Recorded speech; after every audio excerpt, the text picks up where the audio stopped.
What is up, everybody? It is your boy Khalil NXP, and it is time for me to do a comment on a video. But it's gonna be a little different. So, this is exactly what you guys wanted to see. And judging by the popularity of my last video that I did previously, we're just gonna do a follow-up on that video. So if you guys are excited for this, make sure you drop a like, and let's get into this. So, I am picking the last comment that I remember, which was from Gary Thornhill 2323. He left a comment. He said, "Xbox has no excuse. Why would tariffs affect supposedly an American company? Does tariffs affect digital content to $80? Xbox should be made in America." And you know what? He made a valid point. For Microsoft to be an American company, I don't know why in the world that the console of an Xbox and things like that are somehow being affected if it's an American-made company. You would think it has to do with overseas, stuff like that. Maybe the parts and stuff that they have to get for the console. Maybe there are parts that are coming from overseas that have tariffs attached to them and things like that. As far as does tariffs affect digital content to $80? Now, I'm pretty sure right now it is taking effect on the Xbox store and things like that, where you are seeing that $80 price tag, and with the physical media games, you're definitely going to see that $80 price tag. The only thing is with digital content as opposed to physical content, what they could do with digital content is, and this is the reason why physical media is kind of phasing out, is because they are taking the digital content and they're like, oh, okay, you see the price is like $80, but we'll have a sale here and there, and we'll add something to make sure that you buy that digital version, making the argument of, oh, they're more likely to buy the digital version because we have constant sales and things like that going on with the digital version, as opposed to having a physical copy of it that usually doesn't change in price too often. But that also brings me to my next point, which is developers ask, why should they even bother making Xbox games anymore? This is coming from the story by Michael Beckwith, and it says, Microsoft's gradual abandonment of Xbox exclusives has other studios baffled, as a report suggests that they are considering dropping support for the format.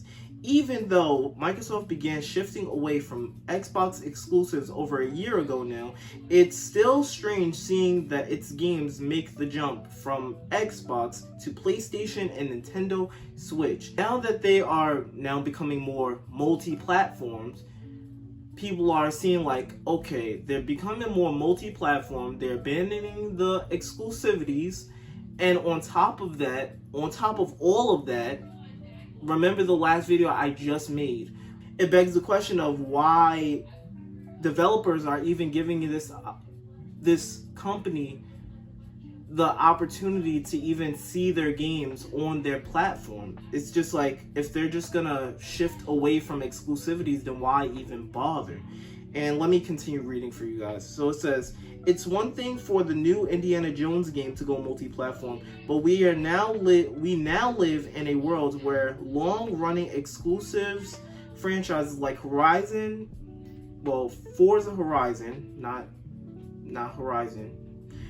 Horizon and Gears of War are jumping to PlayStation, with potentially even Halo to follow. While making games more widely available is a good thing for consumers, some developers and publishers are reportedly not as thrilled with Microsoft's strategy. Some are apparently so concerned they're wondering why even bother making Xbox games in the first place.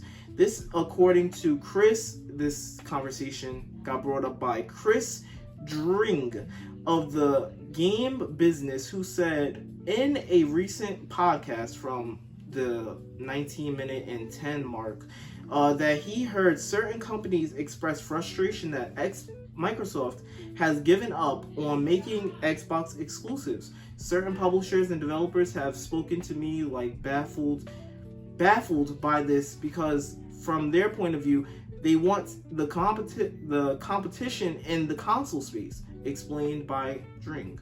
All of that to say, they're going, why should we even bother? Again, back to what I was just saying. Why should we even bother making an Xbox game if this is the strategy? That is a balance that Microsoft is going to have to strike, and that is where I'm going to bring this full circle. Is developers are losing faith. Xbox fans, some Xbox fans, I'm not saying all. If this doesn't apply, let it fly. I'm saying some Xbox fans and some developers are even saying, why even give Xbox a chance? It's not going to be an exclusivity to where millions of people are just going to be interested, be like, oh, this is the reason why I should buy an Xbox. This is the main reason that is bringing me to buy this console as opposed to a PlayStation or a Nintendo Switch.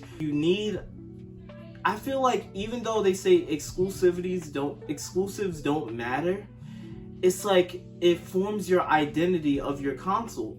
You need exclusives in order to have like a selling point of, this is the reason why I bought this console. And friends and other factors also contribute to that, but for the most part, it's like exclusives do help. And for anybody who doesn't believe that, look at Nintendo Switch right now and tell me that they're not thriving because they have exclusives. Case in point. But yes, the conversation is coming to a close, and yeah.